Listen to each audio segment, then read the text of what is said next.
Hi, my name is Talia. Welcome to Talia Nerds Out. I have another review video for you. This one I think might be fairly short. This was kind of a impulse. I want to say purchase, but it really wasn't quite a purchase. I had a free book credit on thrift books. So I used that book credit to pick up 84 Charing Cross Road.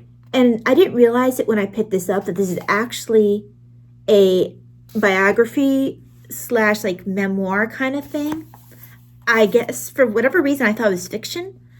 I first heard about this through Tristan Reads the Classics. He's a channel I really enjoy. I love learning about all the different classics. I get very tempted by the books he talks about there. I'm currently listening to via Hoopla a biography on Dickens because he did a video on Dickens, which made me want to learn more about Dickens.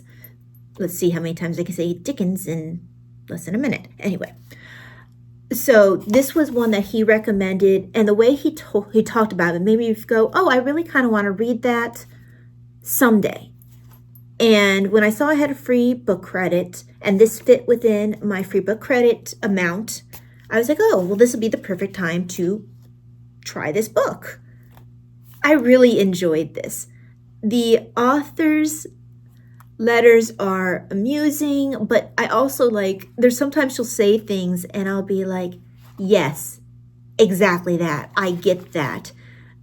Just, the way she talks is like that. The way she talks about sometimes her thoughts about books or reading in general, or I think she has a point where she mentions that she likes it when there's a little bit of writing, like a dedication from, or not dedication, a note from the person giving a book to the person they're giving the book to. And she said she likes it, kind of makes her feel like she can touch the past. And that's always the way I felt about it when I get a used book and I have, someone have to my beloved mother, especially if there's a little inside joke on there. That's always fun. Or I love it when I get library cards or a library stamp on it. So things like that. It was like, yeah, I get that. And just the communications back and forth on this are quite enjoyable. It's really a quick read. I got this after I finished book club for To Kill a Mockingbird for that day. I do it on Tuesdays. And right after, I just wasn't feeling well. I was going into flares. It turned out I think I either end up in a migraine that day or the next. But this came in after my book club, and I just, like I said, wasn't feeling well, and I was like, oh, this came in just at the right time. So I read through this probably, it couldn't have taken me more than a couple hours, maybe a few. It's a really thin book. It's no more than I don't think it's even 100 pages. Yeah, it's not quite 100. It's not even 100 pages. It's like 95 pages. And the styles just flows really easily.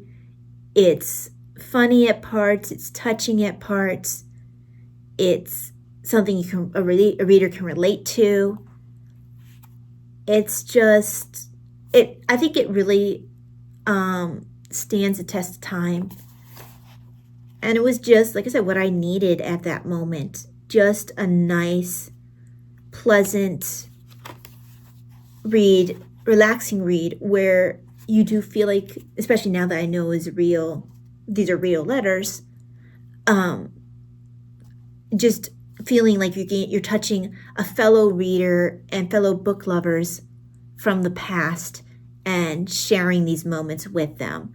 So it's almost like a little bit of a continuation of that thought that she had about the writing in the book from previous owners. So yeah, I mean, not a whole lot more I can say about this. This one's going to be a very short video. I do recommend you read it. It does provide, besides insights on, you know, how readers really don't, like people who really, really love books, they don't really change much from age to age. But the other thing that I found interesting was the insight it gave into, I think this was World War, what is this? It's one of the World Wars. Okay, so 1940. So World War II. And they were still having, although I'm not sure if it's actually during the war itself or if it's just, no, it looks like it's after. Okay. They are dealing though with, at least at the beginning of the book, they're dealing with having the limits, like the food stamps kind of things in Britain where, you know, they didn't have certain things available. I don't know if food stamps is the right term for that, but they could only get a certain number of eggs.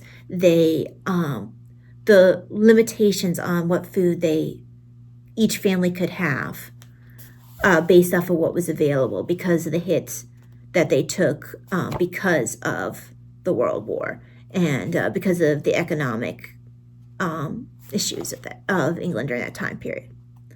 So she would talk about sending things from America they just didn't have in Britain at that time period. So sending meats they would like not have available, sending real eggs when maybe they'd only have liquid, you know, like fake kind of eggs. So just this trade back and forth, it started off as a trade of talking about the books that she wants to get to kind of becoming more personal, where they all kind of become friends across the pond. And you never really find out. She keeps talking about going over, and it's not ever anything that's resolved by the end of the book. But yeah, I really enjoyed this, both for feeling like I'm connecting with readers from the past, but also for its little look into history. So if you have never read this book, I would highly recommend spending a few hours with Helene Hanff. And I don't know anything else about any of her other works, although apparently she also was the author of Q's Legacy. So thank you very much for joining me for this very short review video. I don't really want to tack it on to another review because I have one more review to do tonight. And I kind of like to give each of these books their own review just in case someone's only interested in hearing about that one book. So thank you very much. I will see you for the next video. God bless. Bye.